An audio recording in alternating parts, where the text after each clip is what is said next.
Oke, teman-teman, selamat datang lagi di mungkin ini random random talk aja ya. Ini bukan we talk. Cuma saya mau menanggapi ada satu fenomena yang cukup hype di kalangan para pelaku pasar, yaitu adalah mengenai electronic IPO. Jadi bagi teman-teman Bapak Ibu semua yang nggak tahu, sekarang itu kalau kita mau beli saham IPO, kita bisa masuk ke website e-ipo.co.id. Nanti dari situ kita bisa pesan saham IPO. Nah, cuma di sini saya ada melihat satu tren yang bukan meresahkan ya, tapi yang menurut saya kita sebagai investor retail harus berhati-hati. Kalau dulu kita berpikir bahwa ada e-IPO enak, nggak usah ngantri lagi ke biro administrasi efek, mau pesen saham IPO tinggal sentuhan jari di gadget atau di laptop atau di komputer. Tapi di balik itu ada bahaya yang mengancam. Bahayanya apa? Bahayanya seperti ini. Jadi kalau misalkan saya buatin simulasi. Ini saya baru buatin simulasi. Jadi misalkan saya pesen saham IPO, misalkan sahamnya laba. Kan kemarin IPO tuh. Saya pesen 10 juta. Atau jangan 10 juta deh. 1000 lot biar gampang ininya nge-value-nya. Saya pesen 1000 lot. Ternyata yang dapat cuma 20 lot. Oke, sebentar. Hop, ini pesan 1000 dapat 20 lot. 20 lot ini kurang lebih 2%. Ya kan? 2 lot ini kurang lebih 2%. 2%. Jadi kita dapat allotment-nya 2%. Nah, 2%. Nah, kita lihat saham laba misalkan. Misalkan saham laba. Sekarang kan tren saham IPO lagi naik-naik terus tuh.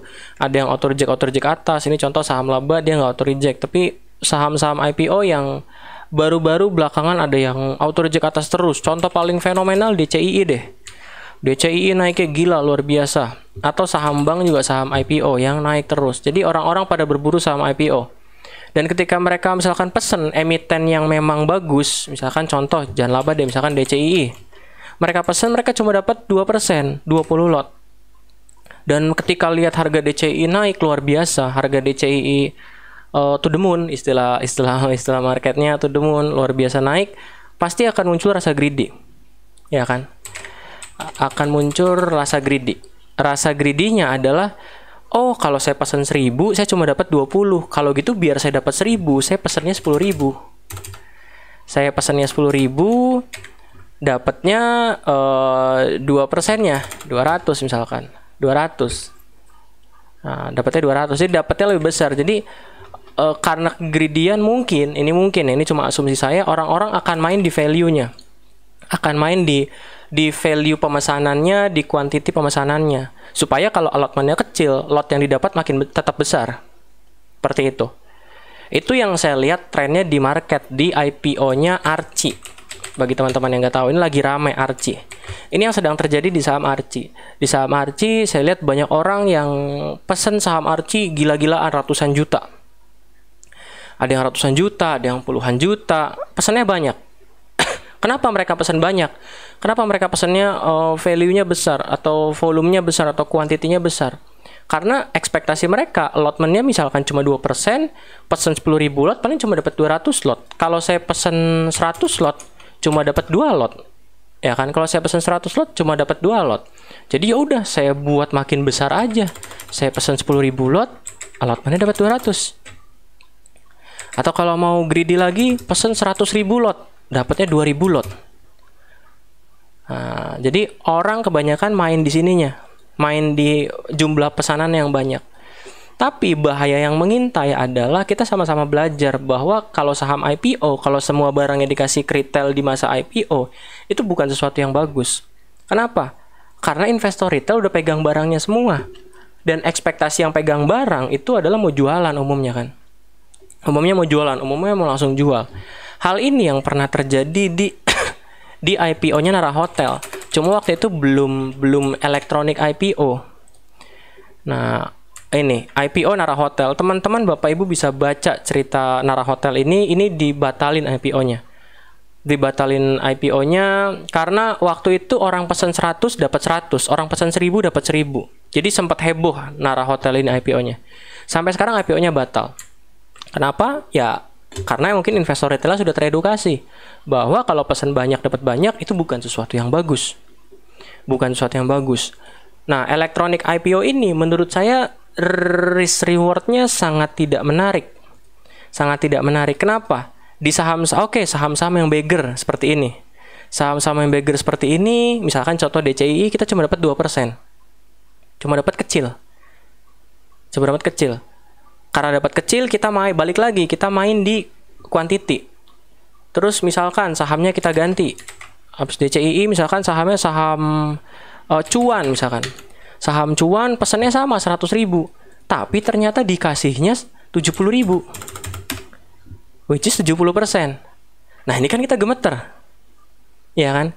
Kalau kita dapat DCII cuannya nggak seberapa, cuma dapat 2% dari total kita pesan, tapi kalau kita pesan full dan ternyata dikasihnya full atau dikasihnya di atas 50%, itu rugi di kita.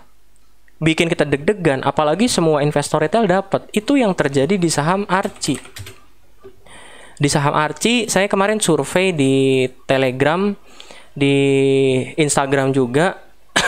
Mostly orang-orang itu pada dapat saham Archie variatif. Ada yang dapat 65%, ada yang dapat 70%, bahkan ada yang dapat 100%. Ada yang dapat 100%. IPO-nya udah jelas buat bayar utang. IPO jelas udah buat bayar utang. IPO jelas buat bayar utang, tapi ya antusiasme investor retailnya tinggi banget di saham Archie ini. Saham Archie tinggi banget. Terus gimana saham Archie untuk opening nanti hari Senin ya, kalau saya nggak salah listingnya? Gimana nanti? Harusnya kalau ngikutin teori bandarmologi IPO itu harusnya umurnya nggak lama. Mungkin hari pertama naik, atau mungkin hari pertama langsung dibanting. Cuma arahnya ke sana. Arahnya kemungkinan besar antara dibanting atau dinaikkan sedikit, tapi ujung-ujungnya tetap dibanting. Tapi analisa bisa salah. Analisa bisa salah, metode analisa bisa berubah seiring perkembangan zaman, kita nggak tahu. Cuma yang pasti, yang saya pelajari dari dulu, kalau allotment dapatnya besar-besar, 75% sampai 100% semua dapat, bahkan semua dapat 100%, itu biasanya nggak bagus buat harga sahamnya di perdagangan perdana. Itu buat Archie. Dan lagi, dananya buat utang. Dana IPO-nya buat utang, dan apa ya? Ya kalau saya jadi emiten ya, seneng banget. Retailnya banyak banget yang minat sama saham saya. Saya nggak perlu sibuk-sibuk cari standby buyer, cari strategic investor buat nelen saham saya. Nih investor retailnya mau berbondong-bondong nelen saham saya. Puji Tuhan. Seperti itu. Nah, jadi itu view saya buat saham Archie. Dan buat elektronik IPO itu saran saya hati-hati. Hati-hatinya dalam artian kita harus bijak dalam menggunakan elektronik IPO ini. Jangan greedy, jangan lihat saham DCII, Bank, Edge naik gila-gilaan. Ketika kita pesan allotment cuma dapat 1%, bahkan 1 lot, bahkan 2 lot, kita naikin kuantiti pesanan kita. Nanti kalau kita pas apesnya mungkin dapat kayak Archie atau dapat kayak saham-saham aneh lainnya yang memang mau jualan kertas doang, jualan saham, ya kita akan boncos, modal kita akan keserap semua di situ. Jadi hati-hati dalam bertransaksi menggunakan elektronik IPO. Ini fitur yang bagus, tapi sebagus-bagusnya fitur, sebagus-bagusnya senjata.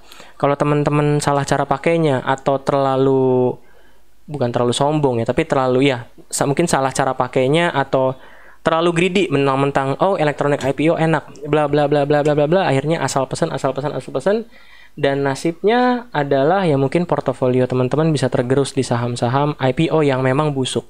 Karena tidak semua saham IPO sebagus DCII atau sebagus Edge atau sebagus DGNS misalkan. Gitu. Oke. Dari saya mungkin cukup terkait elektronik IPO. Semoga bermanfaat dan good luck buat teman-teman yang pesan saham Archie dan dapat banyak. semoga beruntung, semoga bisa keluar, dan semoga analisa saya juga salah. Jadi biar teman-teman untung. Cuma dari yang saya pelajari sih biasanya ya nggak akan panjang umurnya di pasar perdana. Seperti itu.